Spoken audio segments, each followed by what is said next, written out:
Retake, please. Circumference ஓட formula C equal to 2 pi r.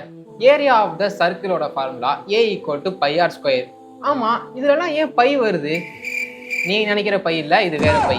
By is a irrational number. Irrational numberனா விகிதமுறா எண். விகிதமுறா எண்ணா அது ஒரு முடிவே இருக்காது. இன்ஃபினிட்டி நம்பர் போய்கிட்டே இருக்கும். இப்போ பையோட வேல்யூ 3.14285. இது வந்து கான்ஸ்டன்ட். இதே மாதிரி தான் ஆயிலர் நம்பரும் கோல்டன் ரேஷியோவும். ஃபார் எக்ஸாம்பிள், நான் 5 சென்டிமீட்டர் காம்பஸில் ஒரு சர்க்கிள் வரேன்னு வச்சுக்கோங்க.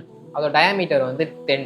இப்போது 5 சென்டிமீட்டருக்கு ஒரு த்ரெட் எடுத்துகிட்டு சர்க்கிளில் ஒரு இனிஷியல் பாயிண்ட் ஃபிக்ஸ் பண்ணிட்டு அந்த த்ரெட்டை இனிஷியல் பாயிண்ட்லேருந்து ஸ்டார்ட் பண்ணி திரும்ப அந்த இனிஷியல் பாயிண்ட்லேருந்து ஸ்டாப் பண்ணால் 3 டைம்ஸ் ஆஃப் டயாமீட்டர் அதில் கிடைக்கும். அப்புறம் கொஞ்சம் ஸ்மால் ஸ்பேஸ் கிடைக்கும்.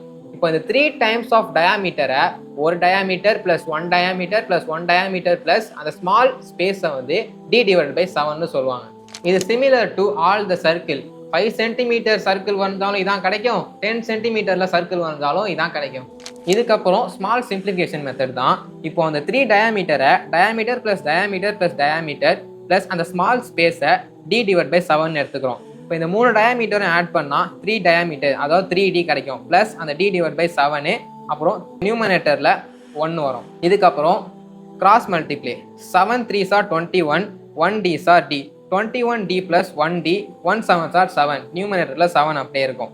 இப்போ 21 plus 1d equal to 22d/7 அப்படியே தான் இருக்கும். இப்போ இந்த 22/7 போட்டிங்கன்னா 3.14285 வரும். இது வந்து ஒரு கான்ஸ்டன்ட் வேல்யூ.